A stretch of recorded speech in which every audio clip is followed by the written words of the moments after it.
कभी आपने सोचा है क्या कोई ऐसा हवाई जहाज़ हो सकता है जो इतना बड़ा हो कि उसमें एक ट्रेन, एक टैंक, एक हेलीकॉप्टर सब कुछ समा जाए। और सिर्फ समा ही नहीं जाए, 600 टन वजन के साथ आसमान में उड़ भी जाए। ये कोई साइंस फिक्शन नहीं बल्कि एक हकीकत है, एक सपना जिसे दुनिया ने मरिया कहा, यूक्रेनी भाषा में जिसका अर्थ है ड्रीम यानी सपना। लेकिन ये सपना किसी एक देश का नहीं था, यह सपना था पूरी मानवता की तकनीकी शक्ति का। आज हम बात करेंगे उस अनोखे विमान की जो सिर्फ एक था लेकिन पूरी दुनिया में सबसे अनोखा था। नाम है एंटोनोव AN-225 मरिया। 1980 के दशक में जब दुनिया में शीत युद्ध चरम पर था, तब सोवियत यूनियन कुछ ऐसा बनाना चाहता था जो अमेरिका को हैरान कर दे। अमेरिका ने स्पेस शटल प्रोग्राम शुरू किया था जिसमें अंतरिक्ष यान को धरती से ले जाया जा सकता था और वापस लाया जा सकता था।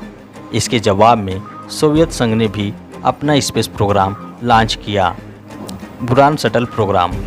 लेकिन इस प्रोग्राम की एक बहुत बड़ी ज़रूरत थी, एक ऐसा विशाल विमान जो उसी स्पेस शटल को एक जगह से दूसरी जगह ले जा सके। और तभी जन्म हुआ एंटोनोव डिज़ाइन ब्यूरो के उस प्रोजेक्ट का जिसने दुनिया का सबसे बड़ा, सबसे भारी और सबसे ताकतवर विमान बनाया, AN-225 मरिया। AN-225 की लंबाई 84 मीटर थी, यानी 8 मंजिल की एक बिल्डिंग के बराबर।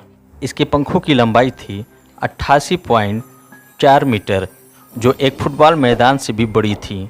इस विमान का वजन जब खाली होता था तब भी करीब 285 टन था, और जब यह पूरी तरह से लोड होता था तो इसका टेक ऑफ वेट 640 टन तक पहुंच जाता था। ये एक ऐसा आंकड़ा है जो आज तक कोई दूसरा विमान नहीं छू पाया। इस प्लेन में 6 टर्बोफैन इंजन लगे थे, प्रोग्रेस D-180 इंजन, जो मिलकर इसे इतनी ताकत देते थे कि ये आकाश को चीरकर 850 किलोमीटर प्रति घंटे की रफ्तार से उड़ सके। इसकी रेंज थी करीब 15,000 किलोमीटर, यानी एक बार में फ्यूल भरने पर ये इंडिया से अमेरिका तक बिना रुके उड़ सकता था, बशर्ते कार्गो खाली हो। लेकिन सिर्फ इसकी लंबाई, चौड़ाई या वजन ही इसे खास नहीं बनाते। AN-225 एक फ्लाइंग फोर्ट्रेस था जिसने वो काम किया जो दुनिया का कोई विमान नहीं कर सका। इसने ट्रेन के डिब्बे, हैवी मशीनरी, हेलीकॉप्टर और यहाँ तक कि बड़े बड़े पावर प्लांट के पार्ट्स को भी एक देश से दूसरे देश तक पहुँचाए। कोविड-19 महामारी के समय जब दुनिया भर में मेडिकल सप्लाई की ज़रूरत थी, तब यही प्लेन यूरोप, एशिया और अमेरिका के बीच मेडिकल इक्विपमेंट, PPE किट्स और वेंटिलेटर लेकर गया। उस समय इसे होप कैरियर यानी आशावाहक कहा जाने लगा था। अब सवाल ये है, क्या यह सिर्फ कार्गो ढोने वाला प्लेन था?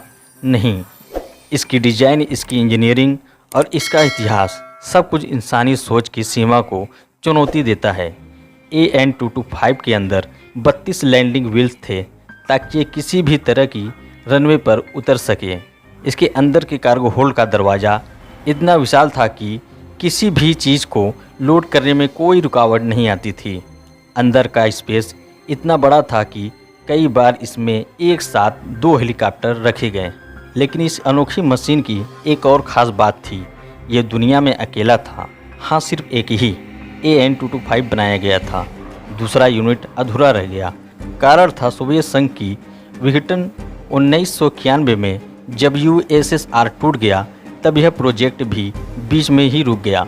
अब AN-225 यूक्रेन के पास आ गया। कई सालों तक यह प्लेन लावारिस पड़ा रहा, लेकिन सन 2001 में इसे दोबारा उड़ाया गया, पूरी तरह मॉडर्नाइज करके। और इसके बाद ये दुनिया भर में सुपर हैवी कार्गो मिशन करने लगा। चाहे चीन को जनरेटर भेजना हो या अफ्रीका में कोई इंफ्रास्ट्रक्चर डिलीवरी करनी हो, दुनिया भर की सरकारें और प्राइवेट कंपनियां इसे किराए पर लेने लगी। लेकिन इस सपने को तोड़ने वाला हादसा हुआ सन 2022 में, जब रूस और यूक्रेन के बीच जंग शुरू हुई। कीव के पास होस्टोमोल एयरपोर्ट पर यह प्लेन खड़ा था, तभी एक हमले में ये जलकर खाक हो गया। जब दुनिया को इस बात का पता चला तो सोशल मीडिया पर शोक की लहर दौड़ गई। लोग कहने लगे, हमने एक आइकॉन खो दिया। लेकिन क्या ये अंत है? नहीं, क्योंकि मरिया एक सपना था और सपने कभी मरते नहीं। यूक्रेन ने घोषणा की कि वो AN-225 दोबारा बनाएगा, उसी अधूरे सेकेंड प्रोटोटाइप से जिसे अभी USSR ने बनाना शुरू किया था। इस बार ये और भी बेहतर होगा, नई तकनीकों के साथ और एक नई जोश के साथ।